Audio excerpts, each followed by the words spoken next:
Okay, this is my patient Jackie. We talked to her a year ago. We started her PRP treatment for her knees December 1st, 2015. So she had a course of 10 treatments, and we did a couple extra just for fun. And then now it's been almost a year and a half. Right. So we did her follow-up in March. So tell us how you're doing, how those knees are. I'm doing great. I wasn't able to climb stairs before the treatment, and since last August, we bought a house. It's a 3-story A-frame with lots of stairs, and I don't have any problems at all. That is so awesome. Yeah.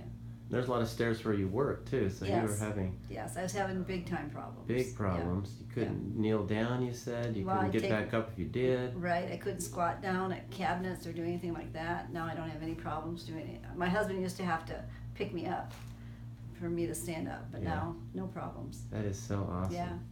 And it's continued to be well after all those, all these months now have gone Right. by, a whole year, Yeah. more than a year, and it's still holding. Right, I don't think about it. That's the best part. That is Yeah. so great. Yeah. Well, let's see those knees. Do they look good? They're doing well. They're still chubby, but they're doing well. Oh, they were never chubby. Yeah. Well, you're awesome. Thanks for sharing that, and we'll just keep it up. Thank you. All right.